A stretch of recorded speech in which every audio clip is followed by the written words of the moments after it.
This week's best MMA bets, we're talking UFC Abu Dhabi. I'm going to give you guys my lock of the week, my most confident picks on the card. We'll talk favorite underdogs, Degen props of the night, and then finish it out with the parlays. So make sure you guys smash the like button. If you're new to the channel, subscribe, turn the post notifications on, and make sure you share the video too.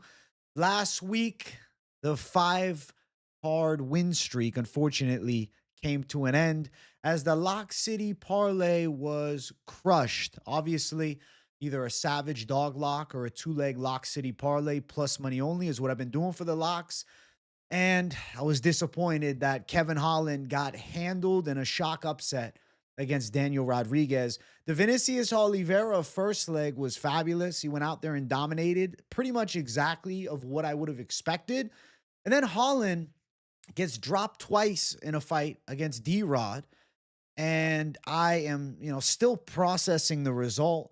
Absolute dog performance from Daniel Rodriguez. I got nothing but respect for him going out and performing like that. But seeing Kevin Holland hurt badly and drop twice in the second round, not something I would have expected. Maybe Holland winning a hard-fought decision, right, at worst. But I thought there were so many paths. Holland by submission, Holland to catch him with the counter shot, knock him out, Holland to win on the scorecards. But this fight game is a crazy one, and that's what makes MMA so special is the variance of results. But this week, I dust myself off, and I'm going to bring some thunder. I'm going with one pick for the lock. I have a savage underdog lock, a plus money line that stood out to me immediately after researching the card, and I'm looking forward to dropping it for you guys. So to get back on track, let's do it. The lock of the week. Reinier de Ridder to defeat Robert Whittaker in the main event of UFC Abu Dhabi is going to be my lock. He's sitting around plus 120 as an underdog, and I think it's a spot where he has a vast advantage in grappling. Robert Whittaker, seasoned striker, former world champion, but also a former welterweight. Reinier de Ridder held a belt and won championship in the heavyweight division. There's going to be a clear-cut size advantage for the side of Reinier de Ridder. But on top of that, there is extremely skillful Brazilian jiu-jitsu / grappling skills overall for de Ridder that I think give him pretty clear path to victory. I mean, we saw Khamzat Chimaev drag Whittaker down and strangle him in the first round, albeit it was, the jaw break and his teeth going back. And then the fight gets, a quick tap stop from Whittaker giving up, even though it wasn't sunk under the chin. It was a gnarly squeeze from Khamzat Chimaev. And then I look at this match and I'm like, yes, the Ridder might not be the same athletic wrestling pressure specimen of Khamzat, but he has a draining grappling style. And I would argue he has the better technical jiu-jitsu skills than Khamzat. I think the submission threat with the Ridder is potentially more live here because he has more skillful setups and finishing ability. He's technically more sound in Brazilian jiu-jitsu. And his losses in one championship are to their former heavyweight champion, who also is the former light heavyweight champion. The drug testing there is minuscule compared to the UFC. And de Ridder's now at his proper weight class, 185 pounds. I really believe that his skill set matches up with the best in the world at 185. And though Robert Whittaker is going to have better kickboxing, he's going to have to overcome a 4-inch disadvantage in height. And though de Ridder might not be the sharpest kickboxer, he's okay at striking. He's not a complete scrub on the feet. He still can connect with punches. He has a good clinch game, and he's good at locking up the clinch standing. He's also going to have a 4.5 reach advantage to go alongside of that 4-inch height advantage. Being the naturally bigger guy, I couldn't envision Robert Whittaker as a heavyweight in any fight organization, as he's a former 170-pounder. And yeah, he was the champ at 185. And then de Ridder, I mean, yeah, comfortably was at 205 for a while, now at 85 and looks as good as he's ever looked. I think we have the best version of Reinier de Ridder we've ever seen versus a Robert Whittaker that has been through the ringer. He has fought the who's who of the UFC middleweight division. And though the experience is a factor, there is the other side of the coin. The wear and tear on the body of years of back and forth wars. Years of hard-fought wins. Even the Darren Till fight where he was stunned bad in the fight. Even against Paulo Costa getting caught with the spinning kick in round number 1. His last fight, Khamzat Chimaev dragging him down and destroying his jaw. I see Ranier de Ritter dragging Robert Whittaker to the ground. I see Ranier de Ritter showing him a different jiu-jitsu level. And when you really analyze Robert Whittaker's experience, nobody on his resume has the grappling abilities of de Ritter. Now, sure, Khamzat has the wrestling abilities, absolutely. But when you dig deeper through his entire run, yes, he beat a primed-ish Jacare Souza. Was it a prime Jacare Souza? Probably. Now, it was a 37-year-old Jacare. A Jacare who was the Strikeforce champ, lost the Strikeforce belt, and then did pretty good in the UFC, but never became a champ. I think that this is stylistically one of the most difficult matchups for Robert Whittaker in his fighting career, bar none. Add the factor in that I also feel as though he is past his prime. And something I dislike about Robert Whittaker in the lead up to this fight, he is discussing his path to retirement, a few fights left. When fighters start talking about retirement, there's a red flag immediately. And then when you match them up with somebody who's on a 4-fight win streak, who's 3-0 in the UFC, surging towards the top and salivating at the bit to get a chance for a UFC world title, when we've seen Whittaker in numerous championship fights, I think you have to go de Ritter. I think he's got the fire on his side as well. Momentum's a factor. Robert Whittaker's coming off of a loss in a number one contender fight against Khamzat Chimaev. De Ritter gets his chance to break into the elite of the UFC middleweight division, and it's a matchup that favors him. Though Whittaker normally has pretty good grappling defense and he has a good scramble ability, De Ritter's big and he knows how to wear on people and he's slick with his jiu-jitsu. I can see a back take from Ranier de Ritter. I see De Ritter in top position. I could see De Ritter locking up an arm triangle.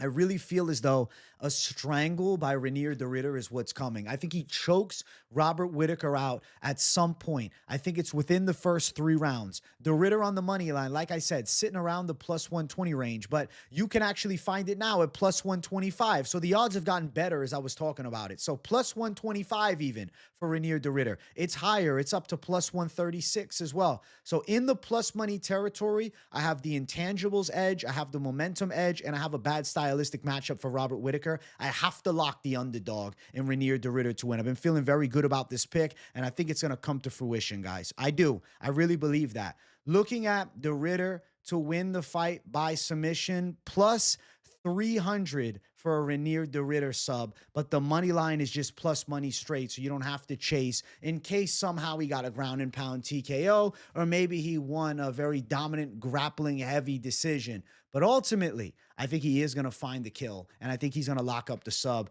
Ranier de Ritter is going to be the savage dog lock for UFC Abu Dhabi. Main event dog lock, so even more anticipation. Listen, make sure you guys tune into the Fight Companion and watch it with me, because I'm looking forward to having the pressure on for the main event of this card. And I'm feeling damn good about Ranier de Ritter getting his hand raised and submitting Robert Whittaker in the biggest win and probably best performance of his UFC/MMA career. So we're going with de Ritter as the lock. I do want to jump to the most confident picks on the card, and I want to talk about some of the chalky lockies, all right? So we'll bring them up on screen, and I'm going to go one by one, and I'll discuss everything. First one is going to be Carlos Leal. I think he is a lock of locks here. I do. I know the odds suck.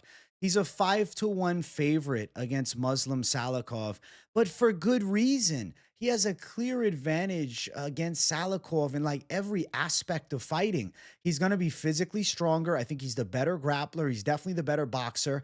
The one area that you can give to Salikhov is kick for kick. He's got nicer kicking skills. But Carlos Leal is a pretty patient but relentless pressure fighter that melts people. He wears you down with that pressure. He connects with big shots. He backs you up. He doesn't give you room to work, nor much room/time to think. Muslim Salikhov is somebody that's going to need a little distance to get this kung fu style going, and I don't think Leal is going to give him that type of space. I expect Leal to be very aggressive in this fight, not over-aggressive, patiently aggressive. And I think he's going to close the gap on Muslim Salikhov and deliver some really big headshots. We've seen Salikhov KO'd 3 fights ago. Randy Brown put him to bed. Now he's fighting a Leal coming off of a brutal knockout against Alex Morono. And fight before that, he fought Renat Fakhretdinov in Abu Dhabi as well. And he was robbed. He was robbed. He won that fight. And then they gave it to the other side. Not this time. I don't think we're going distance. I think Carlos Leal is going to break Muslim Salikhov, expect his hands to do the most of the dirty work. And you know what? His footwork, too. We'll look at the hands for the knockout, but the way that he's going to be able to cut off the cage and back Salikhov up, I expect him to beat his ass. All right. So we're going Leal. Yes, he's 5-1, but yes, I think he's the winner. I think this fight does end inside of the distance, which is minus 220. And Leal to win this fight via knockout is going to be my official prediction. The KO line sitting in the range of minus 110 or as high as minus 149, depending where you throw it down at. Nonetheless, I see a knockout victory. I think Leal's putting him to bed, and I think it's going to be impressive. I think it's going to be violent, and I definitely think that Leal could be somebody that you parlay up in, one of the safer parlays, or more, maybe add him to one of your more long shots. Because with 5-1, you start getting several legs in, then you're going to get some money on that 5-1. So I do think Leal pulls through. He's a very confident pick. He should be able to beat the hell out of a 41-year-old Muslim Salikhov. I think prime Salikhov has trouble, but now you give him 10 years of an age disadvantage and a Carlos Leal on a fucking roll right now. The guy's a physical specimen and the essence of a workhorse, and he's got knockout power. Leal can win this fight anywhere it goes. I'm going to predict he gets the KO. Next up on the slate, Petr Yan. Petr Yan is minus 375 as a bit of a fat favorite against Marcus McGhee. I like Marcus McGhee. He's an explosive puncher. He's pretty good at kickboxing. He's dangerous. He's a good fighter. But I don't think he's ready for the levels of technical striking and precision that Petr Yan brings to the table. He has a very smooth striking style. He has very accurate punch attacks. He's extremely well-rounded, and he's lightning fast. Marcus McGhee, I see him as like a good top 15 UFC bantamweight, but Petr Yan has been in there with the who's who, and he's had big moments against the who's who. Coming off a 2-fight win streak, the decision against Figueiredo, the decision against Song Yadong. And yeah, he lost to Merab nearly 2.5 years ago, and he had a controversial loss to Sean O'Malley 4 months prior to that. And then Aljo beat him on a split decision over 3 years ago. But it's best of best of best. Let's not forget, Petr Yan is also only 32. He's going to be 3 years younger than Marcus McGhee in this fight. And he's going to have the total experience advantage of fighting the elite guys in the world and still thriving. It's not like Petr Yan has shown signs of really slowing down. I think he's still nearly as sharp as ever. It's just, the bantamweights of this era are spectacular. And yeah, he's not the champ, but let's not forget, he sent Henry Cejudo into retirement. And I think Petr Yan is going to be too technically sound, too slick, too quick, and too precise for Marcus McGhee. And I expect him to win a decision here. I feel like McGhee could be dangerous in round number 1 and potentially catch Yan with some nice shots. But I think as the fight wears on, Yan is going to start to really find his timing. And especially seeing that third round with McGhee and Martinez, and McGhee started getting his legs destroyed and he lost that third round. I feel like Petr Yan by a decision makes a ton of sense. I would rather have had this fight as a 5-round high-level contender fight because that's really what it is with Petr Yan in the top 5 and McGhee looking to break into it. But 3 rounds to work, I think Yan could start a little quicker and beat Marcus McGhee handily here. Yes, he's in a fight. It's not going to be the most easy walk in the park. I'm not predicting a first-round KO or submission. I think Petr Yan technically outworks, outstrikes, and cleans the clock of Marcus McGhee over the course of the distance. So I got Yan minus 375. He shall win via decision, which is minus 150. Petr Yan, confident pick. Let's keep running through. Next one, it's going to be Shara Bullet, Magomedov. The odds really suck. Minus 600 for Shara Bullet against Marc-Andre Barriault, who's plus 425. I'm confident in Shara Bullet's kickboxing. Speed advantage, technical striking advantage, accuracy advantage. His tricky matrix-style kickboxing is going to find nice counter shots on the Marc-Andre Barriault pressure brawler boxer style. But ultimately, I don't think that Barriault is going to be able to turn this into too much of a dirty dogfight and pull the upset off here. Shara Bullet's very clean, and I think he's going to be able to land nice shots on Barriault. I can see him knocking Barriault out with a big punch up high or potentially even threatening with a kick. But at worst, I think Shara Bullet has the tactical game where he could go out and outpoint Marc-Andre Barriault to a pretty clear-cut decision. It's minus 600, which is way too wide wide of a money line, but that doesn't negate the confidence level I have in Shara Bullet to win the fight. Now, looking towards the props, KO is minus 145, but decision plus 225.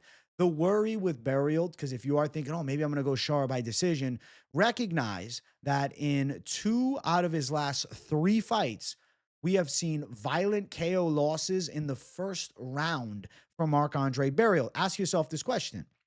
If Dustin Stoltzfus could knock him out, could Shara Bullet not do it? Yes, Joe Pyfer is a heavy-handed monster, but if Chidi and Njokuani could put him out in 16 seconds, could Shara Bullet not do it too? I anticipate Shara Bullet doing it. I think he's going to be too sharp on the feet. I think this is going to be that good comeback performance that Shara needed after a difficult loss against one of the trickiest strikers in MMA history in Michael Venom Page. And I think Shara Bullet is going to show technical levels against Barriault, who's more of a hard-nosed Canadian brawler and bruiser who's got a fun boxing pressure style and, fairly well-rounded. He's coming off a nice win against Bruno Silva, but he's not going to go out there and outwork and beat Shara Bullet. So Shara Bullet to win, confident pick. Yes, the odds are wide as hell, but yes, it's going to come to fruition. Next up, Damon Blackshear, minus 330. Wide odds again. Unfortunately, there are some ugly lines. I would have loved to have seen Blackshear at like minus 175, but at open, he was a 4-1 favorite against Davey Grant. So the lines have actually gotten better as time has gone on. Now, let me just say a positive thing about Davey Grant. I pick Davey Grant relatively often, I would say. There's a good amount of confidence I have in him in certain matchups, and he tends to be a good underdog to back against, more mid-caliber UFC bantamweights. The problem is here, he's not getting any younger. And he's fighting a Damon Blackshear who's showing improvements each and every time that he fights. Damon Blackshear was able to just show mostly kickboxing in his last fight against Eletang Haley. And I think his technical kickboxing is a factor in this matchup here against Davey Grant. I see Blackshear as the cleaner striker. I see him as the faster striker. I see him as the more precise striker. Grant is the more tricky and unorthodox striker with, kind of that British boxing flow, but also very underrated kicks. He can attack the legs and body really nicely. But I do have to take into consideration the age, the lack of consistency, 2 fights across 2 years, whereas over the 2 years, we have had 5 fights for Damon Blackshear. And 2 years ago, he nearly defeated, he still lost, but he gave a great performance to Mario Batista, one of the best performances against Batista to date, and you could have potentially scored the fight for him. And then obviously he got caught by 1 shot against Montel Jackson a year ago.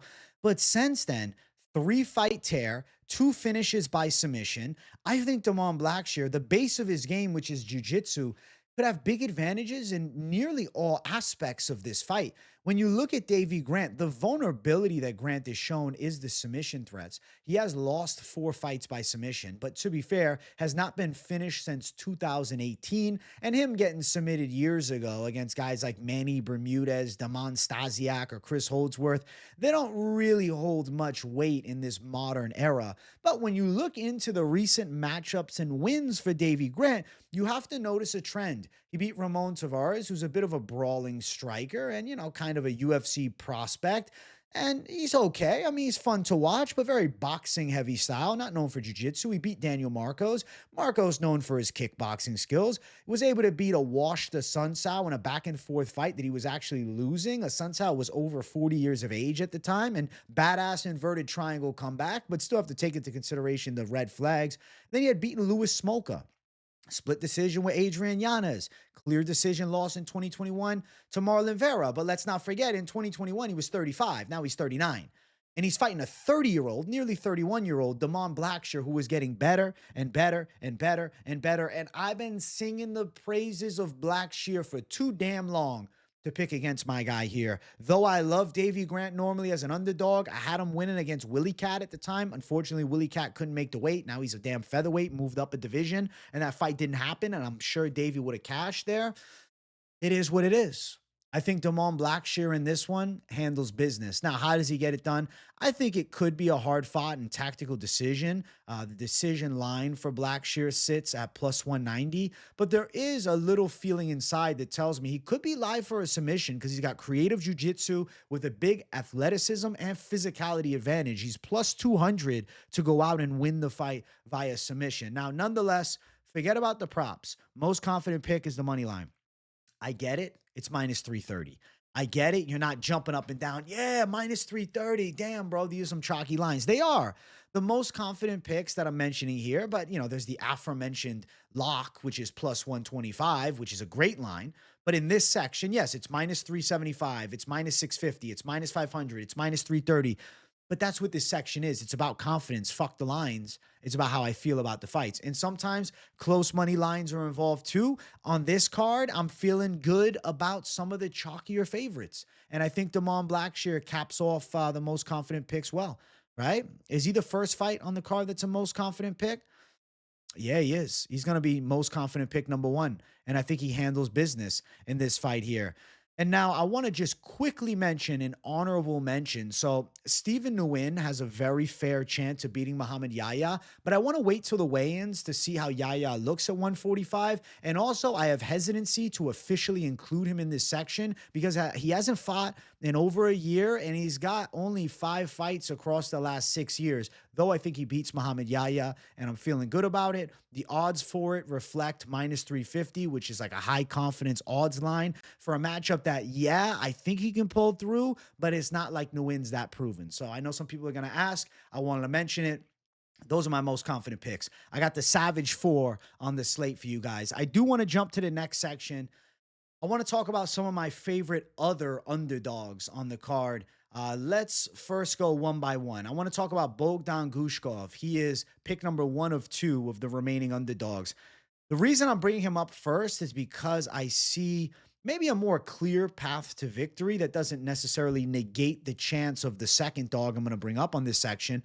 But I like Bogdan Gushkov if he can defend the grappling attack. No, this doesn't mean stopping every takedown. It's not about stopping every single takedown for Bogdan Gushkov. It's about not getting controlled for substantial amounts of time and not being put in such a compromised spot where he gives up a submission finish.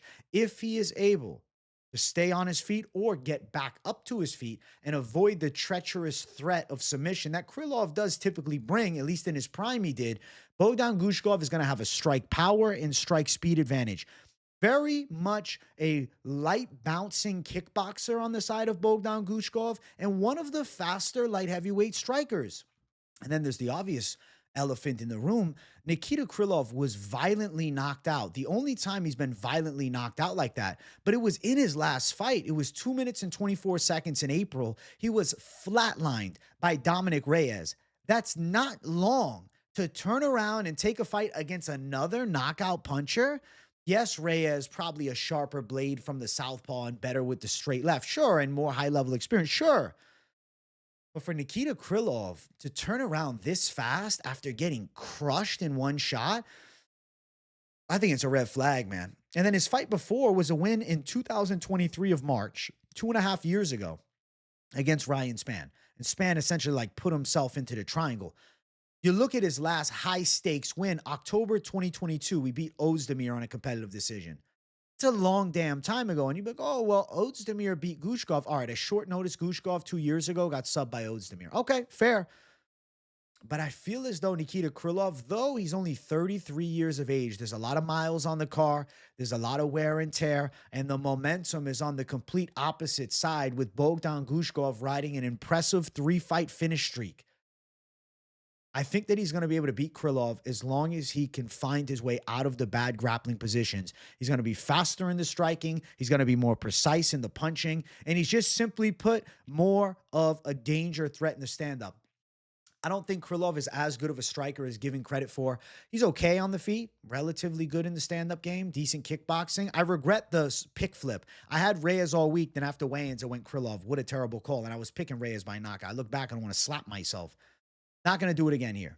I think Bogdan Gushkov is going to knock Nikita Krylov out. And I think that Krylov's chin, after getting tested like that less than 4 months ago, 3 months and a week ago, Like, you should probably be taking 2 months off from sparring after getting flatlined like that. And he turned it all around. Is he recovered and ready to go against another heavy hitter? Where's his confidence after getting badly KO'd? Or is he like, all right, I need to fight consistently because, I got to get the money. I'm in the contract. Like, think about it. If you didn't fight in 2 years and 4 months, right? And then you came back, or 2 years and 1 month at the time. And then he came back and he lost. He got paid. Now he's like, shit, it's nice to get that check. Is he just fighting for money? Not saying it's the forefront of his mind. I'm sure he believes he has a path to win, but there has to be an urgency of like, okay, I've dealt with some injury woes. I've been out for a while. I'm healthy now. Yes, I got badly knocked out. They're giving me a dangerous fighter, but it's a chance to get paid on a solid card in Abu Dhabi. Like, you got to dig a little deeper into the mind of the fighter because this is also their full-time job, and him not fighting for 2 years means no money coming in for 2 years. And you got to look at Bogdan Gushkov in a completely different manner. We got 1 fight over the 2 years and 4 months, and we got 5 fights over the 2 years and 4 months, and we got 3-fight win streak, 3-fight finish streak. Bogdan Gushkov's 32, but it feels like he's a lot younger because he's got less miles on the car. And I think he's coming into his own against a Nikita Krylov that's been fighting at a high level for years. I'm going Bogdan. I think he knocks Krylov out. Now, of course, plus 180 money line. Knockout for Gushkov is around plus 250. I do think he's putting Krylov down and out. I do. I think he's going to end up stopping the fight. Next one, Tabatha Ricci, who I don't really feel great about. I don't know. Like one of those picks where I literally felt coin flippy. I think Ricci's hands on the inside could be a bit faster than Ribas, and her physicality could keep her upright in a competitive striking fight. But Ribas is going to have better long distance kicks and straight punches, whereas I think Ricci's going to be a bit more effective in close range. I feel as though this is a fight that's destined to go the distance here, and I feel like a competitive decision makes a ton of sense, man. Fight ends in a split decision is only plus 230 because I think it probably does. It probably ends in a damn split decision. I'm going to say Ricci gets the split decision, Ricci by decision plus 200, but I really don't love the betting side, but I have to mention the pick. I want to see the weigh-ins. I want to feel more about it. I don't know. There's like a red flag on this fight that I'm feeling. I don't want to bet this fight, but I have to still mention it. And some of you guys are like, yo, I picked Ricci too. You give me more confidence. I do want to bet it. Okay, more power to you. Plus 165. She's a dog. Kiba's been around a long time. Ricci, young and upcoming in some senses here at 30. It's not like Ribas is old, though. She's 31. It's just she's got way more fights at a high level, which is a good and a bad thing, right? The miles on the car factor and the experience factor. Yeah, I'll go Ricci, but red flag pick. Definitely feel better about the Gushkov pick, but that doesn't mean Ricci can't win just because right now my feelings are not as in tune. The pick is the pick, and I'm calling Ricci, and that's why she was still mentioned in this favorite underdog section. All right? I want to jump to the next section. I want to talk some Degen props. I want to talk some overs. Since we were just talking about the ladies, I think the Ricci over with Ribas makes a ton of sense. The line is sitting around the minus 500 range now. It's gone up a bit. It was minus 400, so the line has gotten worse, but I do anticipate that fight being a distance fight. Also, I think over in the Almabayev Ochoa fight is more live than people might give credit for. It's minus 185 for the over 2.5, and I do think it's live to hit. Two dangerous flyweights, but I don't think Almabayev is chinny. And then the wrestling threat, I could see him neutralizing Ochoa, but Ochoa's defensive jiu-jitsu holding up and us seeing a hard-fought 3-round high-paced flyweight fight makes the most sense to me. So I like the over 2.5 in that matchup. Now, to bring some more thunder, all right? For the sake of jiu-jitsu, right? Because Buday got into MMA. He wanted to lose some weight. He got into striking, doing some grappling. Buchecha is a lifer in jiu-jitsu. It's jiu-jitsu versus getting into MMA late to get in shape. Yeah, obviously Buday is a legit heavyweight and whatnot, but it's fun to have the play on words. Plus 110, Buchecha sub, all right? I do think Buchecha wins. It's plus 650 for KO. Maybe it's ground and pound. He's a 3-1 favorite, which is really wide for a UFC debut, but I have to have faith that one of the best Brazilian jiu-jitsu practitioners of the recent eras is going to go out and beat a guy like Buday. Yes, 15-2 record, but he hasn't fought any good grapplers. Who's the best grappler he fought? Shamil Gaziev, who beat him up in striking?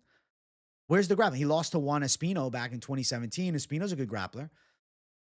I think Buchecha wins the fight by submission. He's also shown a willingness that a lot of jiu-jitsu guys are not willing to do, is sit in the pocket and fucking throw bombs. And I respect the fuck out of that. So I'm going Buchecha to beat Buday. Probably better off putting the money line in a parlay of some kind.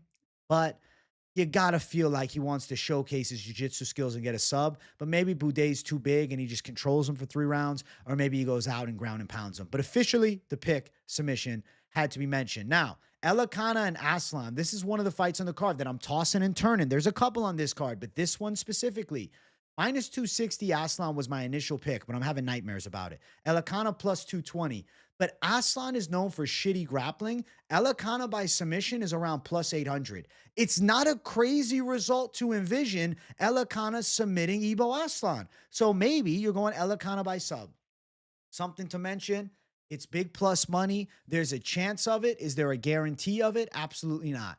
But I think it's possible. And I'm going to say that it is live to come to fruition in the matchup here. And it's more of a D-gen bet, in all honesty, which is go the sub of Elekana because Aslan's grappling is sus, even though he could defend the takedowns, land big power shots, and get the knockout. And as of right now, I'm still picking Aslan, but there's a path to the fight on both sides. And if Elekana's to win, maybe for the value, you're chasing 8-1 odds for a submission after seeing the last fight with Kute Laba just cutting through Ibo Aslan on the mat pretty fucking easily. All right.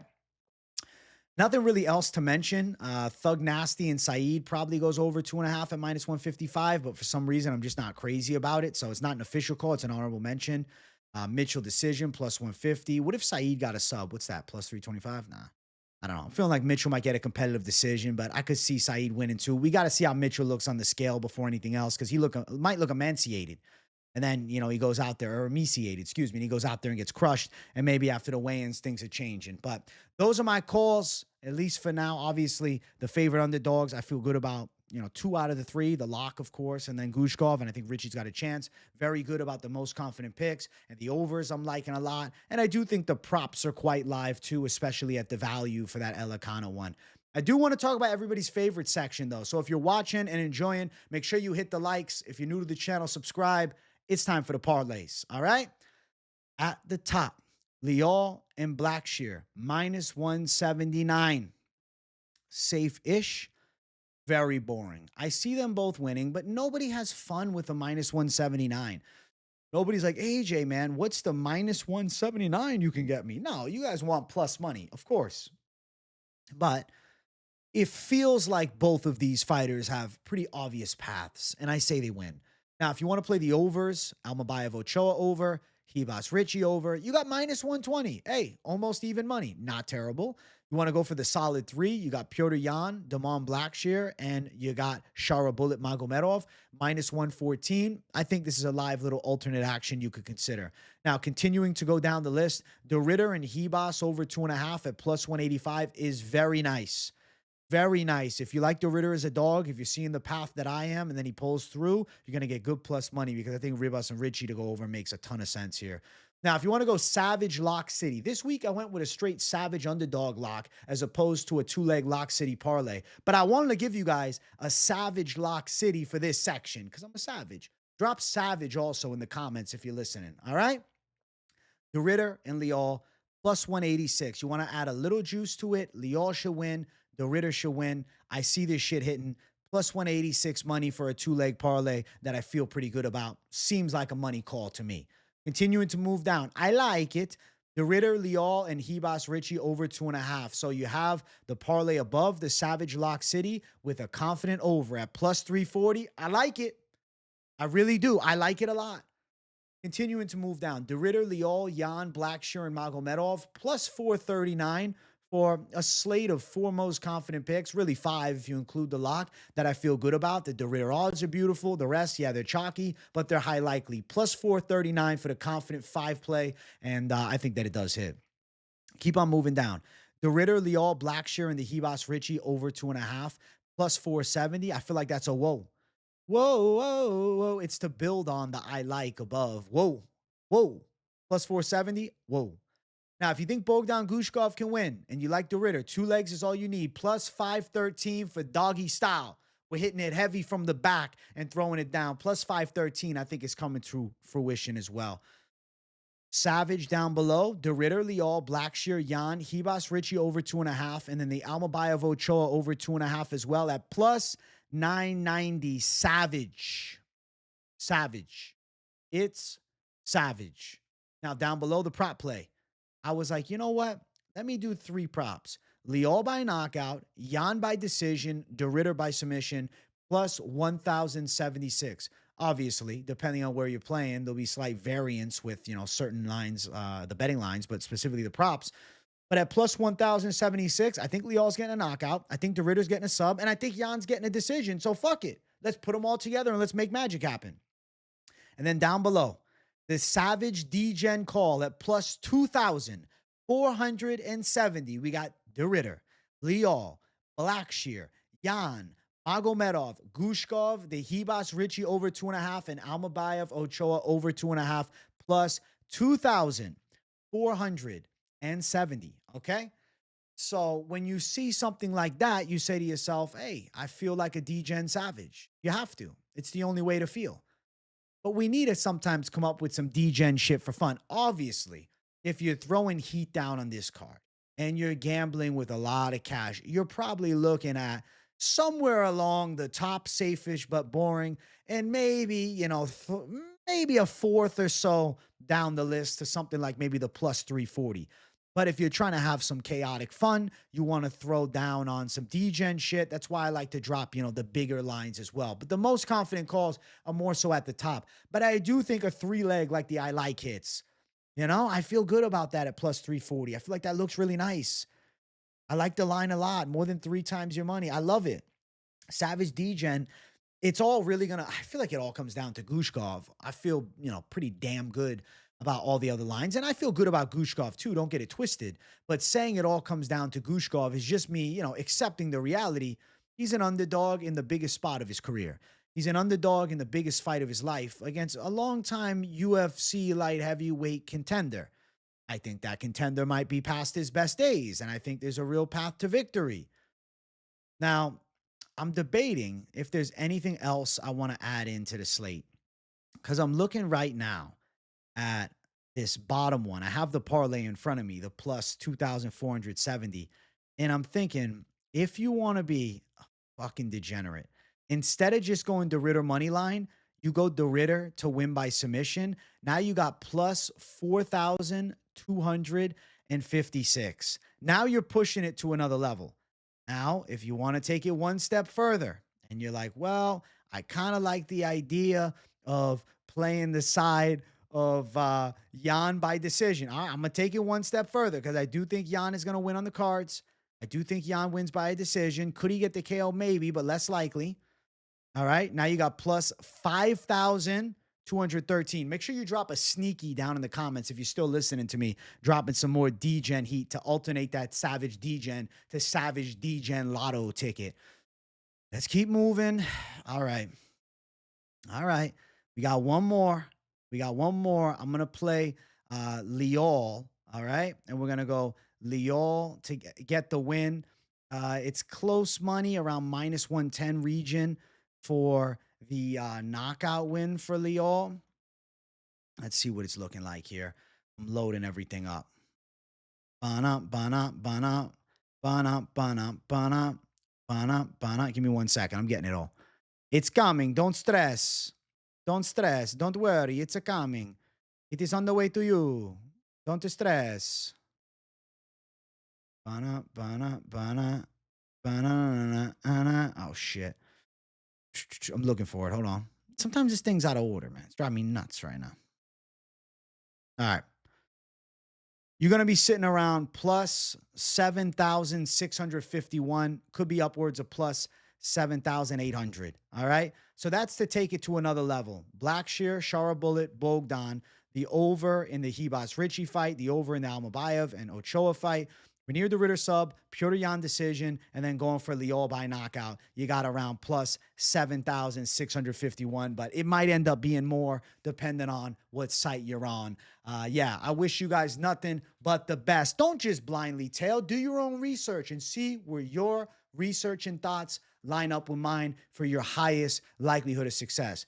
That being said, if you tailed 5 out of the past 6 weeks, you're winning. So let's bring some thunder for UFC Abu Dhabi. I'm ready to get back on track, and I think I got some badass calls for you guys, all right?